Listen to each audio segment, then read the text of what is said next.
said that, I haven't told you clearly why we did this. I want to give you a glimpse into what this government is all about. How does it affect you as a young man? How can you keep to it? Whether you like it or not, whether anybody likes it or not, what is happening here is a quiet revolution. If I saw the protest, just pardon me, but that is the truth. In every aspect of human life. And the revolution that is happening here is about you. It's about you. It's about your today. It's about your tomorrow. In every facet. One, value orientation. Value orientation. Most of you grew up in a generation of Ishekekele Ogundala. That is the truth. Whether you like it or not, that is the truth. It's not your fault. I grew up in a generation of Ishelo, Ishelo, Ghana,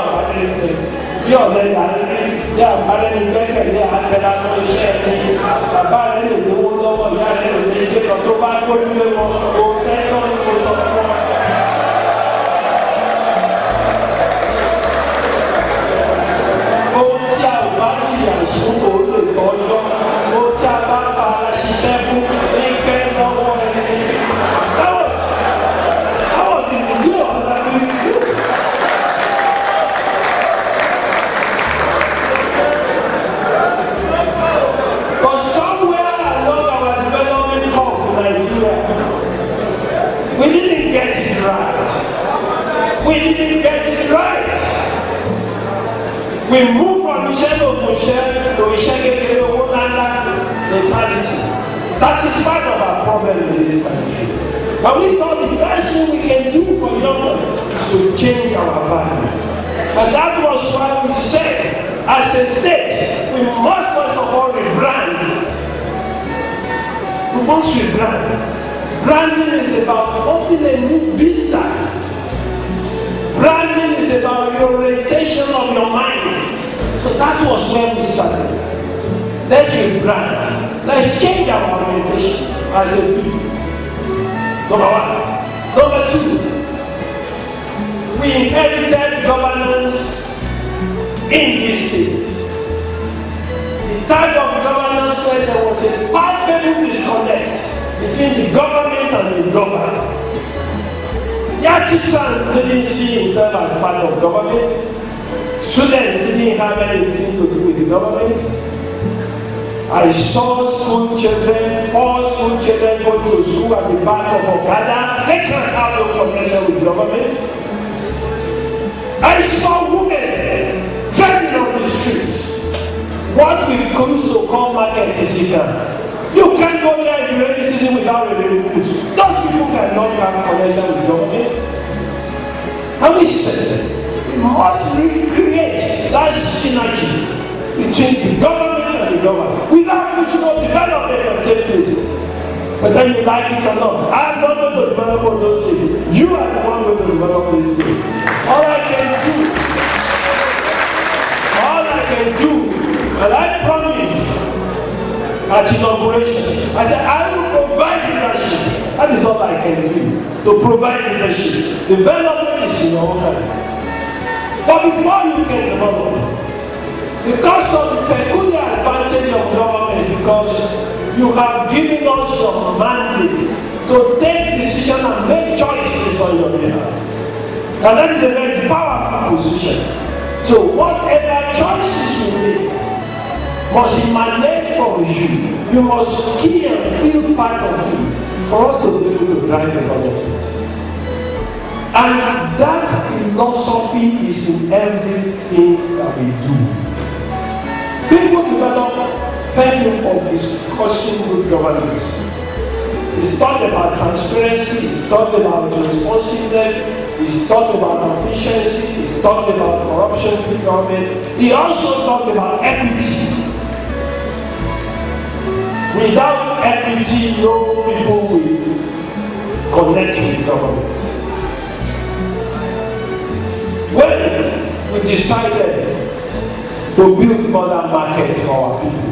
Some Philistines say that the government have no business building markets, but we will answer them at the so-called. Now, when we started building markets for our people, because they are ignorant, go to any university, the palace is here. What is next to the palace? It's the market. That is the centrality of market to our life. The center of commerce. A lot of the resources that send our people to school emanate from those markets. And some Philistines will say, the government is still going to ask them to sell the markets. You know what I tell them?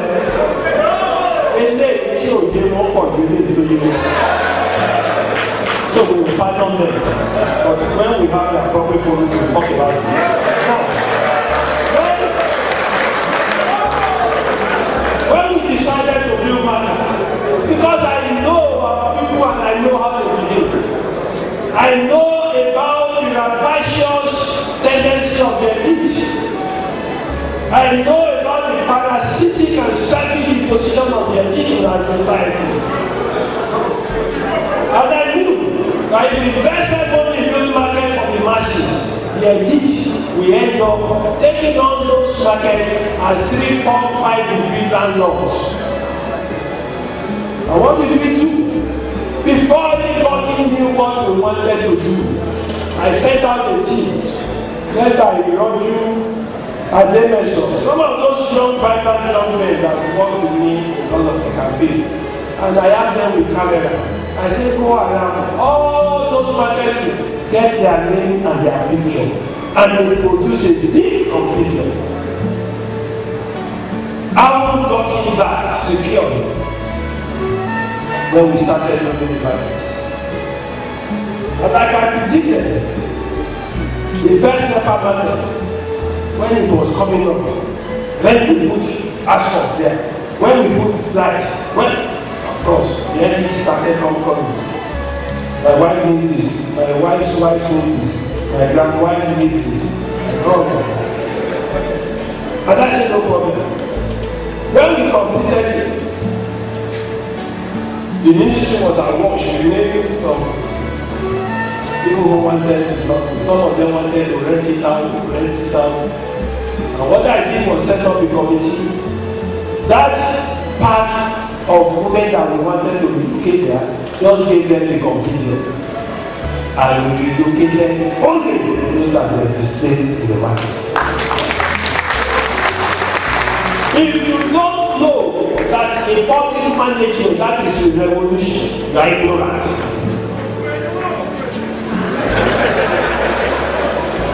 No, it's not enough. It's not enough to say you want to relocate the same set of people. It must be affordable. A store will never cost 50 naira. That type of market in some places, they will use square meter, but they know how much they will pay. You will end up replicating elitism. And those people you threw out on the streets, you will succeed in multiplying poverty.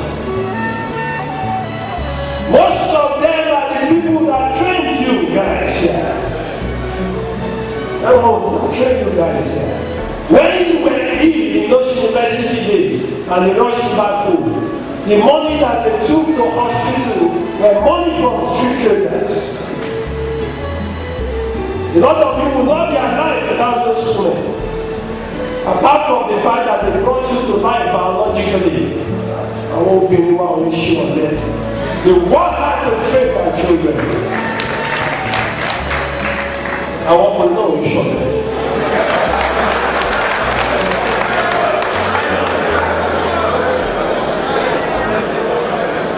Now, go to local markets today, for example. Talk to the women about government. One need your power. They won't say ìjọba níbi, it's ìjọba wa. It is their government.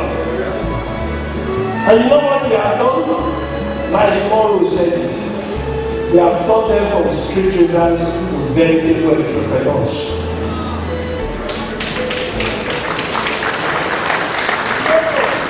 And when they are entrepreneurs, you have expanded their economic capacity and capability. And with that type of expansion, the economy grows gradually. And at the end of the day, job will be created. When you key into government, it's easy for government. It is easy. When we want to do in Akure, we pulled down almost 200 buildings. Was there a riot? Because the people saw it as their own government. We would never have been able to enact that level of development if the people did not keep. Because people will talk to you and tell you lies. Because of time, you need to keep. I just gave that example. Let me give one example that you are all familiar with. He has mentioned it. Some people say mother and child hospitals are not maternity. I say God forgive them.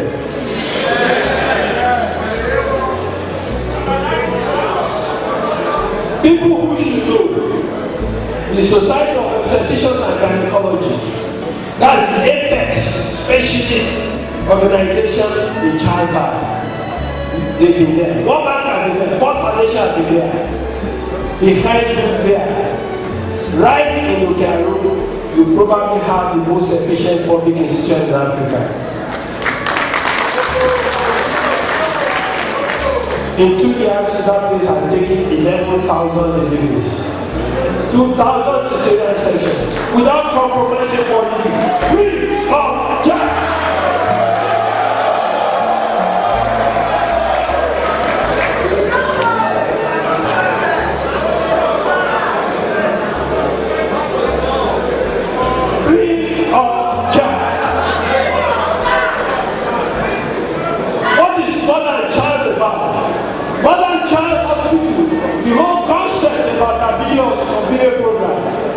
And let me explain to you the whole concept. Like I told our people when we started, if you want to reduce the rate at which our women die needlessly, let's take them away as statistics. Let's give them fresh help. How did we do that? We track every pregnant woman from pregnancy to delivery. If they need surgery, the health rangers, a lot of them are youth like you. They go visit them, have customized checklists. If they need surgery, they are at the hospital. The day they are to have the operation, they are carried in an ambulance to the hospital. The hospital is waiting for them. They have their surgery free of charge.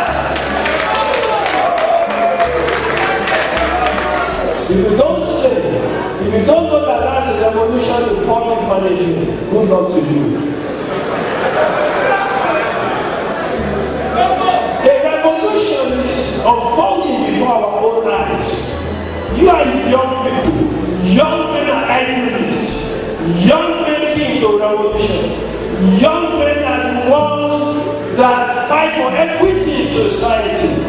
Because that is the foundation. If there had been equity in Nigeria today, there would be no young man on the street looking for jobs. But over the years, bad governance, bad choices. That is where we have found ourselves where we are today. We must recreate Nigeria, and we must recreate governance and the choices that we make. I can go on and on with every step. A few years ago, people say, it's wasting money. Why is it building mega school? Why is it not renovating those round chapel things in the hospital? I'm not going to renovate those rubbish. I'm going to build 24 generations.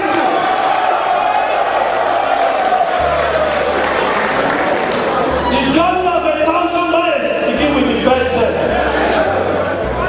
We are not going to stop until every school in Ondo State goes like that to be very school.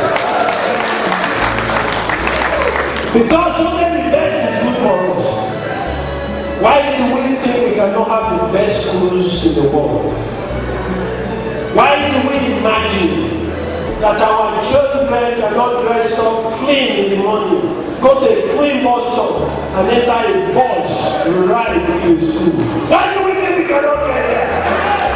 The future is now. And we are there. And we're not going to look back. This is your time. You must keep your progress. Because it's all about you.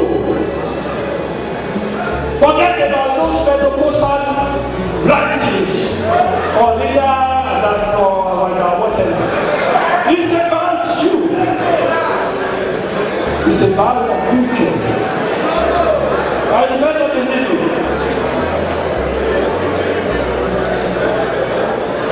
You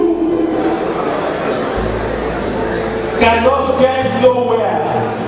The Bible says our people perish.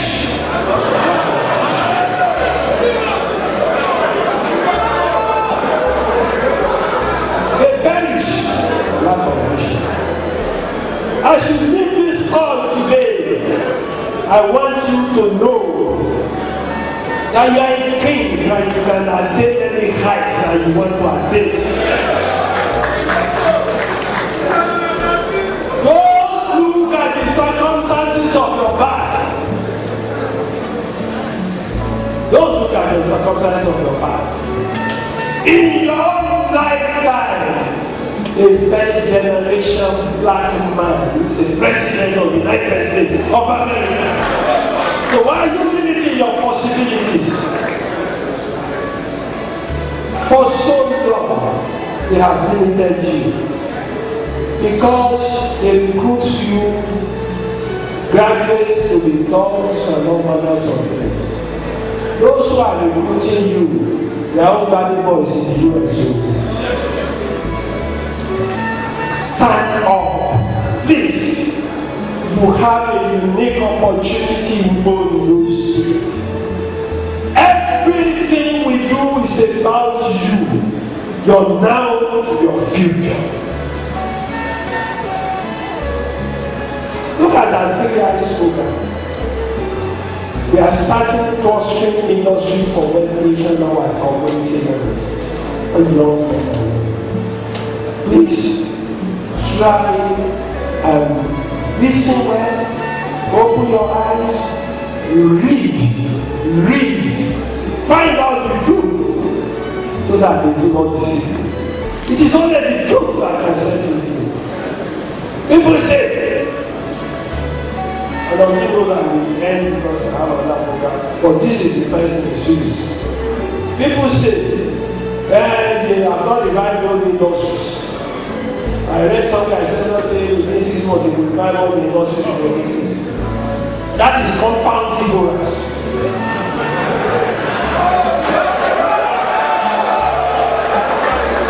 Ask them, why did the industry die in the first instance? Because you must know why they died before you say you want to revive them. Why our industry is not competitive again? Forget about whatever statistics anybody gives you. All the foreign investment coming to Nigeria, majority of investment coming to Nigeria are in oil and gas or the service sector. Apart from Akure and probably Achieve, there has been no phenomenal industrial investment in Nigeria in very years. Why? Why can this one no longer be manufactured here competitively? Why have the Kaduna textiles died? Why has those one glass died? Before you say you want to revive, why is Sifo Ceramic not able to come alive? Because energy cannot make them competitive. With power investment, if you want to revamp the glass, you're just wasting your time for now until you solve the power problem and kill it in the first instance.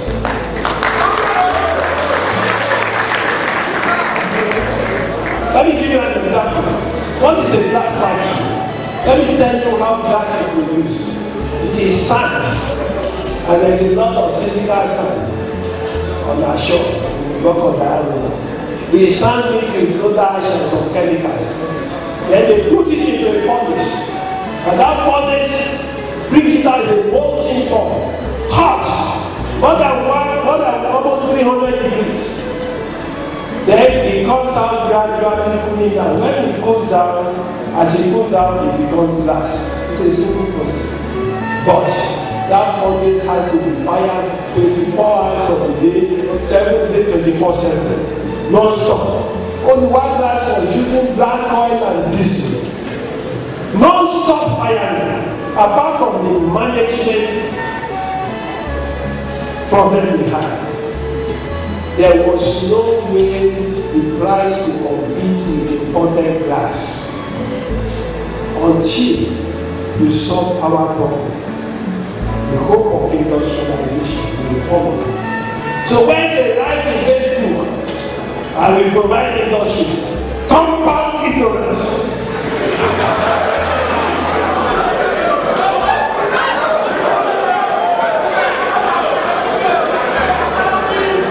But do you know what we have done?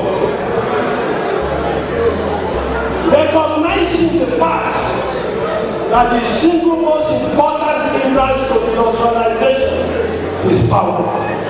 From the first month of second month, we invited Shell, which is the biggest producer of gas in Nigeria, and we said, we want to industrialize in Ondo State. Give us the gas master plan. And that went on for about 6-7 months. And they produced Ondo State gas master plan. Why gas? Because it is gas that we fire turbine that we generate cheap electricity. Then we created at another level 3 industrial hubs, starting from Akure. Because of the close to the Lagos Escravos pipeline that takes gas from Escravos to Lagos. And we said the cheapest place to tap gas will be Akure. Tap gas into an industrial plant and make and generate electricity there to drive industry. For you to be able to take that simple process, EIA alone will take 2 years. As I speak with you, in the glory of God, our EIA is ready. The good news is that we have already commissioned the process of starting with a 35 megawatt plant of our own that will drive some industry in Oregon. When it is ready in about a year's time, then you can establish a glass plant there using gas to fire furnace. Then what we produce will be competitive. When you generate power, it will have multiplier effect. You can have a fertilizer plant. But without power, we will deceive ourselves about industrialization. Where we are now, if some preliminary job had been done before we came, our power plants would have been ready by now. Although in a year's time, by the grace of God, our first independent power plant will be ready now.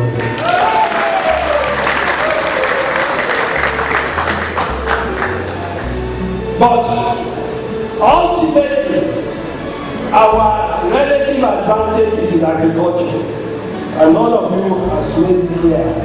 And that is why I want you to keep with the agriculture program and ensure that as we go, we will be able to solve the problems and do insurmountable.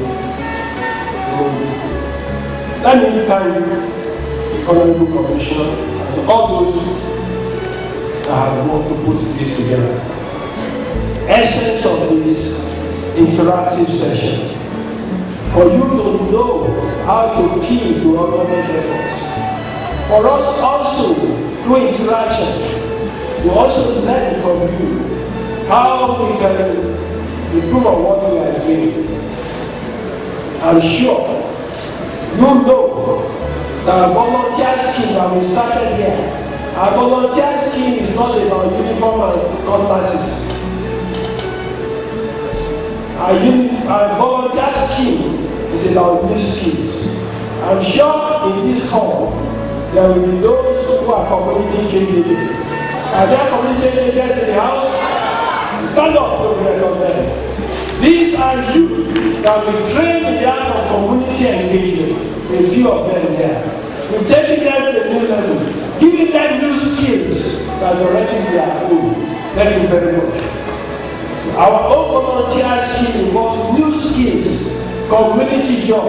These ones sleep in the community and they carry out a need assessment that led to 355 projects in community in 3 years. Congratulations, God bless you. Are there people who to the Tech Alive course here? The Tech Alive course. Tech Alive course is about renewable energy. Building inverters, solar plants. We train 100 who are already engaged in installing solar plants. We train some in traffic control. Are you here? Let's start up with them. They were trained in the police college. Yes, sir.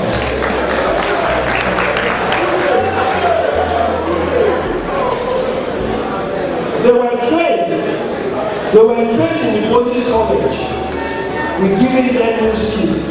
All of these projects are giving new skills apart from engagement. Moving forward, we will also continue to engage young men in our volunteer scheme. We will continue to provide opportunities in agriculture, in micro-industries. I hope we will keep doing this for our future. Once again, I want to leave you with one word. Please endeavor to get right information. Once you are knowledgeable, you are a free person. If you are ignorant, you are a fertile ground for deceit, you are a fertile ground for mischief, you are a fertile ground for self-destruct. But once you know the truth will always set you free. Once again, I thank you. Great Nigerian youth. Great Ondo State youth.